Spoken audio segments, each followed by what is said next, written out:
Hello friends, আমার চ্যানেলে তোমাদের স্বাগত। আজকে আমি তোমাদের সামনে যে বিষয় নিয়ে এসেছি তা হলো ওয়েস্ট বেঙ্গল স্টেট ইউনিভার্সিটি 2024 বেঙ্গলি মিল 4th সেমিস্টারের প্রশ্নের উত্তর।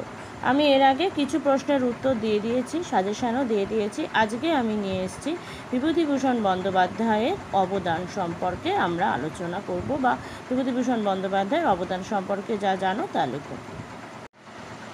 দ্বিতীয় বিশ্বযুদ্ধ তখনও শুরু হয়নি, কিন্তু তার আসন্ন প্রভাব অনুমান করে ভারত তথা বাংলাদেশের সমাজ ও সাহিত্যের পরিবেশ ও পরিস্থিতির মধ্যে দেখা গেছে একটা অস্থিরতা।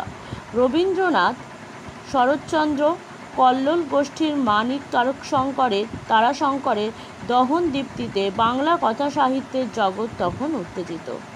উত্তপ্ত নৈরাজ্য আর ক্রুদ্ধ সহিষ্ণুতায় তখন সারস্বত ভূমি বিপন্ন, কোলাহল মুখর।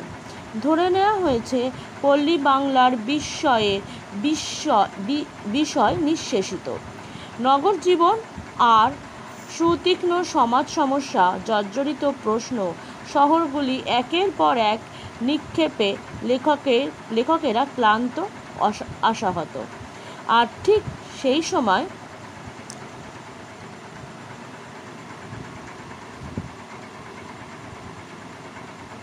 প্রায় রূপকথা সুলভ পথের পাঁচালীর খবর নিয়ে দেখা দিলেন বিভূতিভূষণ বন্দ্যোপাধ্যায়।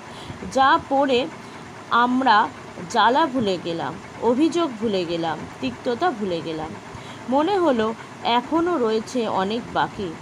শহরের জীবনে যখন নিরবিচ্ছিন্ন ক্ষতির খতিয়ান, তখন এই বাংলাদেশেরই গ্রাম প্রান্তে একটা সব পেয়েছির জগৎ আছে, যেখানে দারিদ্র্য, দুঃখ, বেদনা, শোক সবই আছে। কিন্তু তাদের সমস্ত কিছুতে এমন একটি মধুর প্রশান্তি বিকীর্ণ হয়ে রয়েছে যে তার আশ্রয়ে এখনও নিশ্চিন্তে নিমগ্ন হয়ে থাকা যেতে পারে। মূলত বিভূতিভূষণের উপন্যাসের পটভূমি পল্লী বাংলার গ্রামাঞ্চল এবং শহর জুড়ে বিস্তৃত। এখানে আছে 24 পরগনা, নদিয়া, যশোর প্রভৃতি জেলায় গ্রামাঞ্চল, বনগাঁ, রানাঘাট, মহকুমা শহর এবং কলকাতা মহানগরী।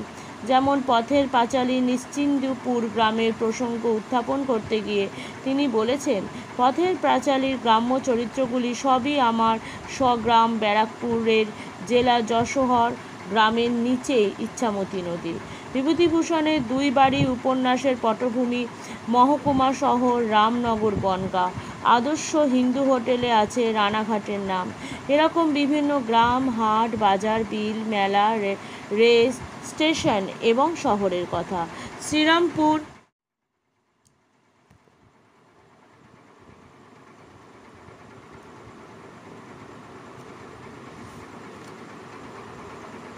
দুর্গাপুর, মোল্লাহাট,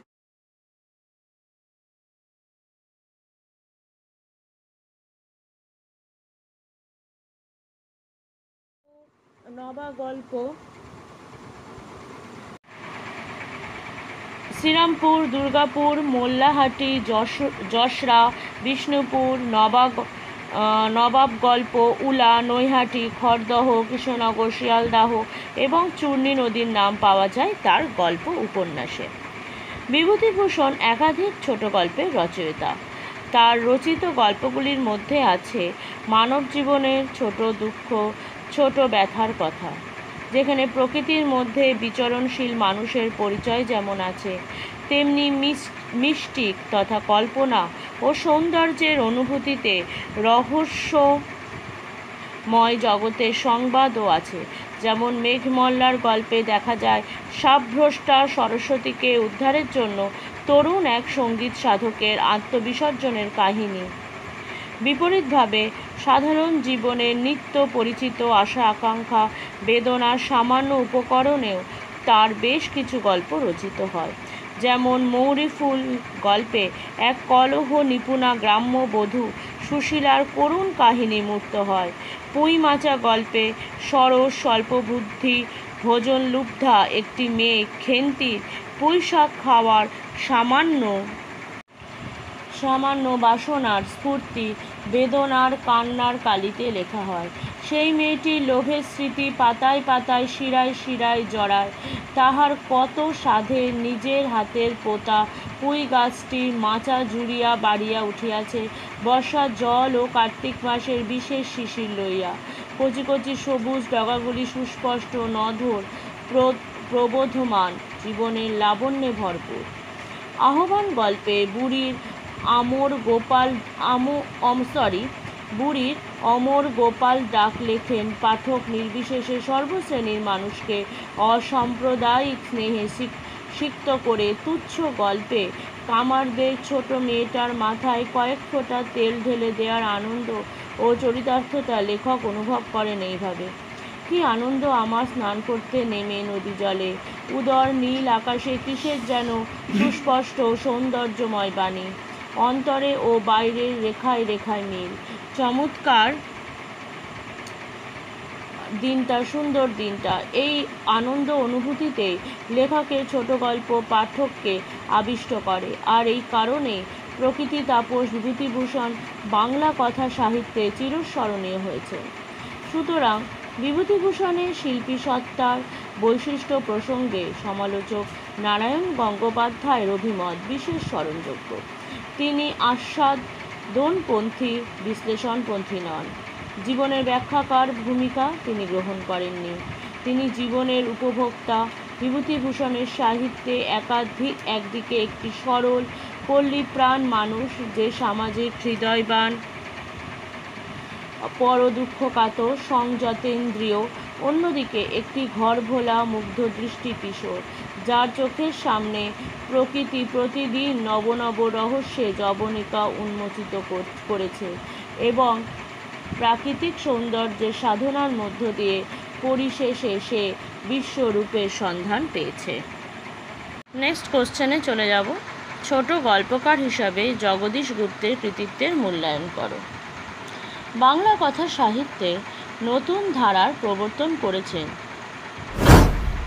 তিনি বাংলা কথাশিল্পে বিপরীত স্রোতে নির্মাণ করেছেন, কিংবা বলা উচিত তিনি স্রোতের বিরুদ্ধে চলে আপন স্বতন্ত্র মহিমাকে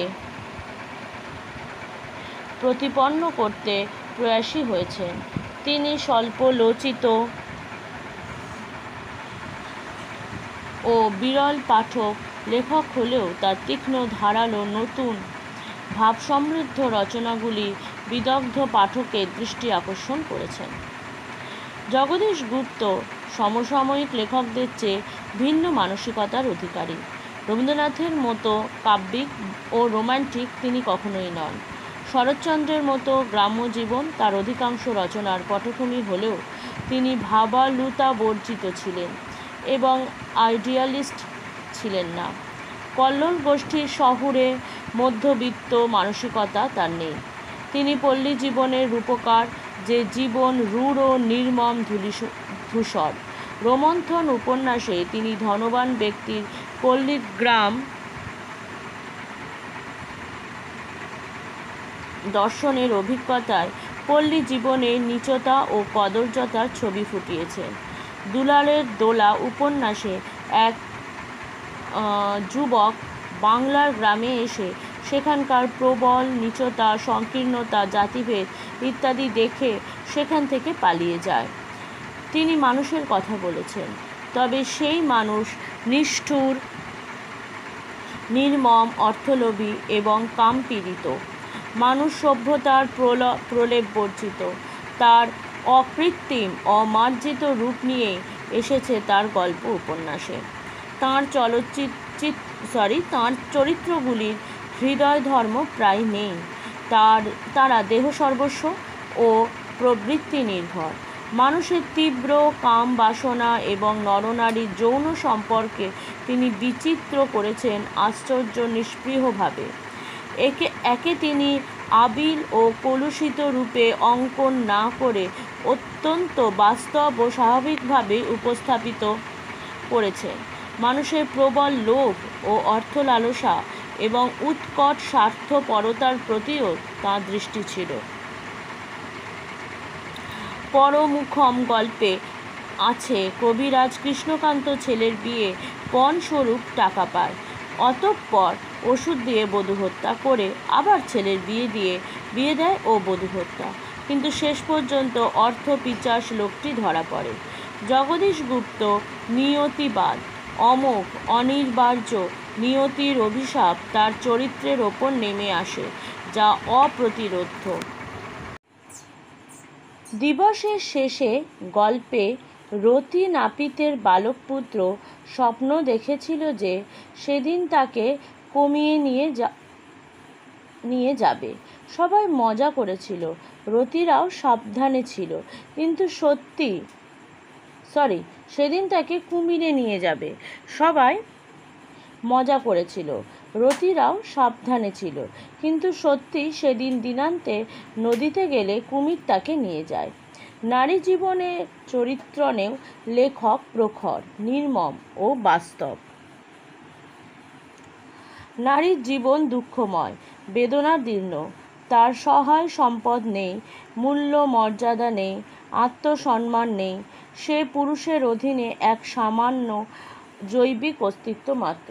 পুরুষের কাছে নারী দেহ সর্বস্ব, তার কামনা বাসনা পূরণের উপকরণ বই আর কিছু নয়।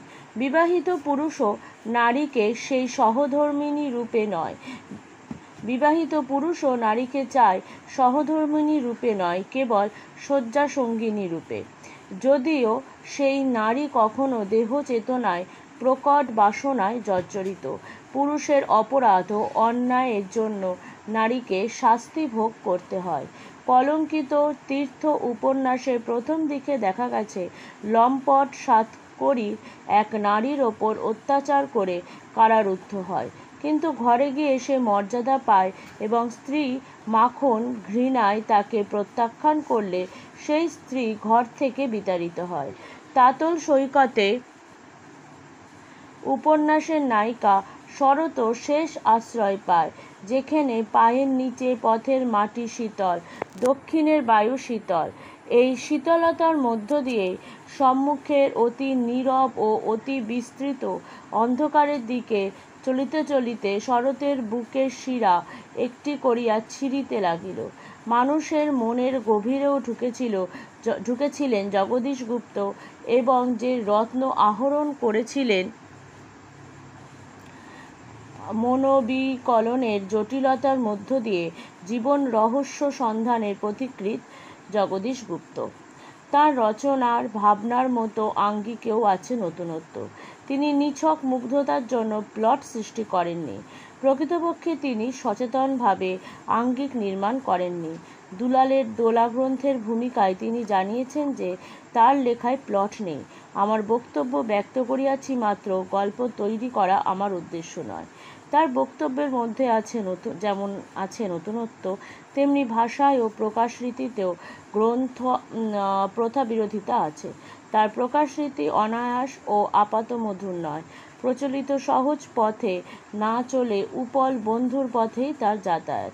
তবু জীবনের যে ভাবনাকে তিনি তুলে ধরেছেন তা তিক্ত, তীব্র, অথচ সত্য বা বুকের অনিবার্য দাহকে রক্তের অক্ষরে চিহ্নিত করে। বন্ধুরা, এখানে আজকের মতোই আমি শেষ করছি। তোমরা প্লিজ চ্যানেলটি সাবস্ক্রাইব করবে আরও এরকম ভিডিও পাওয়ার জন্য, এবং চ্যানেলের সাবস্ক্রাইবের পাশে থাকা বেল আইকনটি ক্লিক করে অল বাটনটি ক্লিক করবে। Thank you.